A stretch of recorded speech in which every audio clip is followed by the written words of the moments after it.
사랑하는 기쁨의 교회 성도 여러분 안녕하세요. 오늘은 다같이 에스더서 4장의 말씀을 묵상하도록 하겠습니다. 제가 여러분들을 위해서 4장의 말씀을 들려드립니다. 제4장.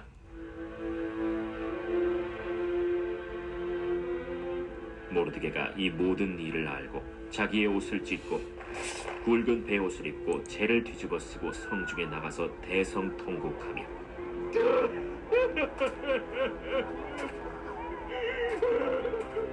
대궐 문 앞까지 이르렀으니 굵은 베옷을 입은 자는 대궐 문에 들어가지 못함이라. 왕의 명령과 조서가 각 지방에 이르매 유다인이 크게 애통하여 금식하며 울며 부르짖고 굵은 베옷을 입고 재에 누운 자가 무수하더라. 에스더의 시녀와 내시가 나와 전하니 왕후가 매우 근심하여 입을 의복을 모르드게에게 보내어 그 굵은 베옷을 벗기고자 하나 모르드게가 받지 아니하는지라.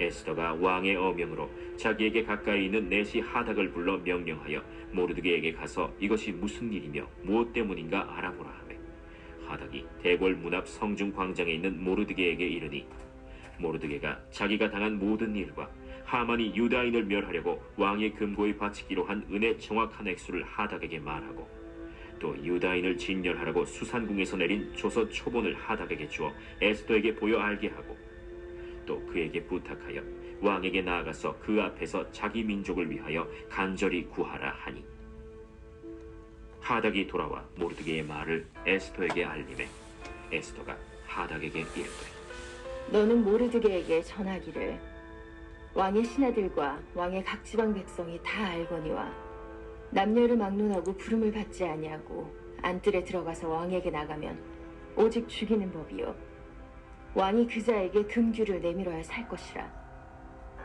이제 내가 부름을 입어 왕에게 나가지 못한 지가 이미 30일이라 하라. 그가 에스더의 말을 모르드게에게 전하매 모르드게가 그를 시켜 에스더에게 회답하되 너는 왕궁에 있으니 모든 유다인 중에 홀로 목숨을 건지리라 생각하지 말라. 이때에 네가 만일 잠잠하여 말이 없으면 유다인은 다른 데로 말미암아 노임과 구원을 얻으려니와 너와 내 아버지 집은 멸망하리라. 내가 왕후의 자리를 얻은 것이 이때를 위함이 아닌지 누가 알겠느냐. 에스더가 모르드게에게 회답하여 이르되 당신은 가서 수산에 있는 유다인을 다 모으고 나를 위하여 금식하되 밤낮 3일을 먹지도 말고 마시지도 마소서.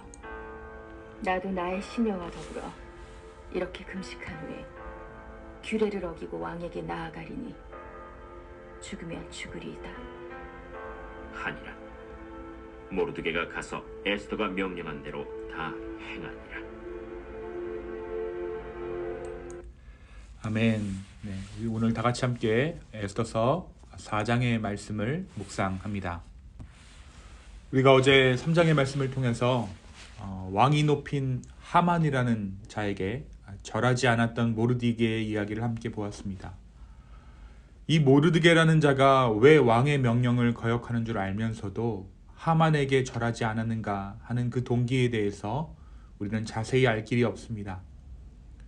그것이 개인적인 앙심 때문에 유다인이라는 명분을 빌려 하만에게 절을 하지 않았을 수도 있고 혹은 정말 이스라엘의 민족 전체성으로 인한 행동일 수 있습니다. 모르드게의 동기가 어찌되었건 하나님께서는 그 일을 통해 이스라엘 백성들을 향한 계획을 실행하십니다. 그리고 그 하나님의 일하심 가운데 그들이 직면하고 있는 것은 민족적인 위기입니다. 결국 조서가 내려지고 모르드게의 왕에 대한 불순종으로 인해 이스라엘 민족 전체가 위기를 직면하게 된 것입니다. 유다 사람들을 다 멸절하라는 왕의 명령과 조서의 소식을 들은 모르드게는 슬픔과 회개를 표하는 행동을 합니다. 그는 옷을 찢고 굵은 베를 입고 죄를 뒤집어 썼습니다. 모르드게는 성중에 나가 대성통곡하며 대궐문까지 이르렀습니다. 모르드게뿐 아니라 이 소식을 들은 모든 유다인들이 다 모르드게처럼 옷을 찢고 굵은 베를 입고 죄를 뒤집었으며 눈물을 흘렸다라고 말씀이 기록하고 있습니다. 한편 이러한 모르드게의 소식을 들은 왕후 에스더는 이 모르드게가 걱정된 나머지 사람을 보내 새로운 의복을 그를 위해 보냅니다. 하지만 이 모르드게는 이 의복을 거부하죠. 이에 자세한 상황을 알아보기 위해 에스더가 내시 하닥을 모르드게에게 보냅니다. 그리고 결국 일어난 모든 일의 정황을 에스더가 알게 됩니다. 모르드게는 내시 하닥을 통해 에스더에게 왕 앞에 나아가 자기 민족을 살려주기를 간절히 구하라고 청합니다. 그러나 에스더가 마음대로 왕에게 나아갈 수 없는 상황을 다시 모르드게에게 전하게 되죠. 그녀 역시 아하수에로 왕과의 관계가 소원한 나머지 한 달이나 왕이 그녀를 부르지 않았고 그녀 역시 왕 앞에 나아가지 못하고 있었던 것입니다. 그러자 모르드게가 이러한 말로 에스더를 설득합니다. 오늘 말씀 13절에서 14절입니다. 너는 왕궁에 있으니 모든 유다인 중에 홀로 목숨을 건지리라 생각하지 말라. 이때에 너가 만일 잠잠하여 말이 없으면 유다인은 다른 데로 말미암아 노임과 구원을 얻으려니와 너와 너의 아버지 집은 멸망하리라. 너가 왕후의 자리를 얻은 것이 이때를 위함이 아닌지 누가 알겠느냐. 이 말은 어떻게 보면 믿음의 말일 수 있겠죠. 역사적으로 하나님께서 신실함으로 이스라엘 백성들을 늘 구원하셨기에 이번 일도 주님께서 구원하시리라. 에스더 너가 만약에 구원하지 않으면 하나님께서 다른 방도를 통해 구원하실 것이다 라는 믿음의 표현일 수 있습니다. 그러나 이 말에는 또한 개인의 어떤 급박함이 숨겨져 있습니다. 저는 이 모르드게의 말이 자기의 급박함으로 인한 반협박성 말이 아니었나 생각해 보게 됩니다. 훗날 모르드게가 정치적으로 성공한 것을 보면 그는 권력지향적인 인물입니다. 다만 하나님께서 이 모르드게를 이스라엘의 구원의 일에 사용하고 계실 뿐입니다. 결국 모르드게의 이러한 설득이 에스더의 마음을 움직입니다. 그리고 그 유명한 말 한마디를 모르드게에게 남기고 그녀는 아하수에로 왕 앞에 나서기를 작정합니다. 그 말은 다름 아닌 죽으면 죽으리라 하는 믿음의 고백입니다. 에스더는 또한 이 일을 위해 자신이 혼자 그 일을 감당하는 것이 아니라 이스라엘 민족 전체가, 유다 민족 전체가 금식으로 동참할 것을 요청합니다. 사랑하는 성도 여러분, 오늘 말씀 에스더서 4장이 우리에게 무엇을 말해주고 있습니까? 계속해서 드러나고 있는 이 모르드게라는 사람은 참으로 흥미로운 사람입니다. 어떻게 보면 굉장히 믿음이 좋은 사람 같아 보이고 어떻게 보면 정치적 야망이 꽤나 큰 포로 출신의 지방 관료쯤으로 보이기도 합니다. 그런데 이러한 모르드게를 통해 하나님께서 일하십니다. 이 모르드게는 당시 포로로 잡혀와 살던 이스라엘의 디아스포라 출신입니다. 바로 저와 여러분과 같이 모국이 아닌 타국에서 살아가고 있는 자였습니다. 그는 이리저리 살 궁리를 하던 자입니다. 그러나 선한 마음을 갖고 있었던지 사촌의 딸 에스더를 자기 딸처럼 돌봐 주었습니다. 하나님께서는 이런 모르드게를 사용하셔서 이스라엘을 향한 구원의 계획을, 이스라엘을 향한 하나님의 계획을 펼쳐 가십니다. 이 모르드게의 권유로 에스더는 왕비가 되었고 그의 말 한마디가 에스더로 하여금 용기를 얻게 하여 죽음의 자리에 서게 합니다. 당시 아하수에로 왕은 악한 왕으로 명성이 자자했습니다. 지금 이 이스라엘 민족 자체, 유다 민족들이 울며 통곡하며 정말 슬픔으로 나아갈 때 이 아하수에로 왕은 무엇하고 있었습니까? 하만과 더불어 먹고 마시고 있었습니다. 그의 마음 가운데에는 자비의 마음이라고는 없었던 것이죠. 그는 악한 왕이었습니다. 에스더가 이런 아하수에로 왕의 부름을 받지 않고 그의 앞에 나아가는 것은 죽음을 무릅쓴 행동입니다. 그 자리는 죽음의 자리였고 그간의 상황으로 보았을 때 에스더가 그 자리에 나아가지 않는 것이 그녀의 신변을 위해 나았지만 이 모르드게의 권면으로 인해 그녀는 용기를 얻게 되고 그 죽음의 자리 가운데 서게 된 것입니다. 우리 역시 미국에 온 목적을 생각해 보았을 때 우리가 이 땅 가운데 온 것은 다름 아닌 개인의 사정들 때문이었을 것입니다. 하나님의 나라를 위해서 선교하기 위해 이른바 거룩한 목적을 가지고 소명을 가지고 이 땅에 온 사람은 없었을 것입니다. 살다 보니 환경이 우리를 이 땅으로 이끌었고 올만한 상황이 되어서 이 땅에 정을 붙이고 살아가는 사람들입니다.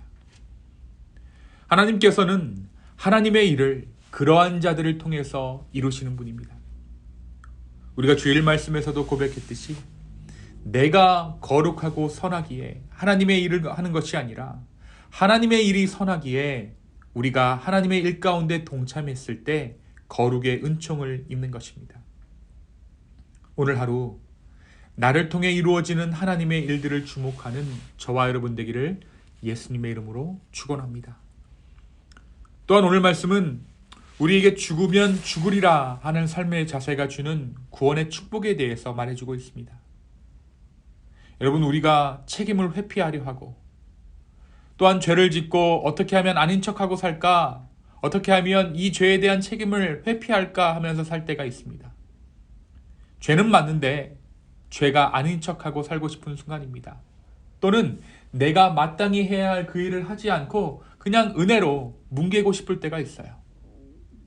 그런데 하나님께서는 그러한 우리의 마음을 반드시 들추시고 확인시키십니다. 그리고 우리의 입으로 시인하게 하시고 그 부분이 해결된 후에야 하나님께서 원하시는 하나님의 방법을 우리의 삶 가운데 보여주십니다. 또 내가 나의 살 길을 찾아 내가 살아보겠다라고 얕은 꾀를 쓰면 피곤해지고 괴로워지는 것이 우리 믿는 자들의 삶입니다.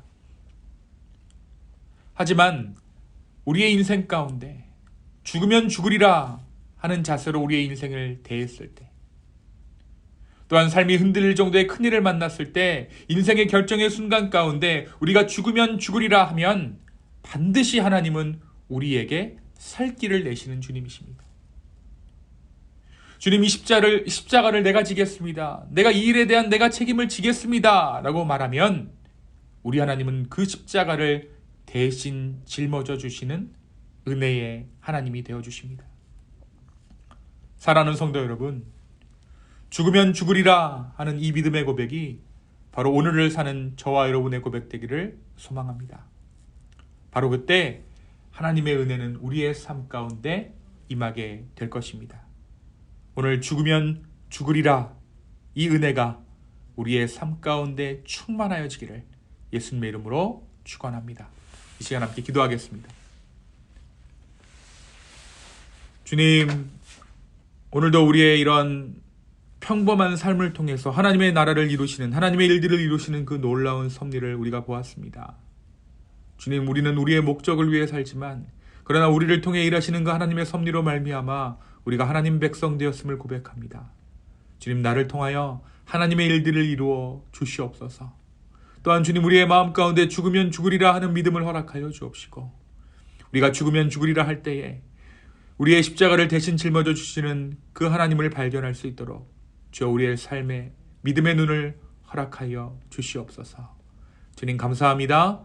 이 모든 말씀 살아계신 예수 그리스도의 이름으로 기도하였습니다. 아멘.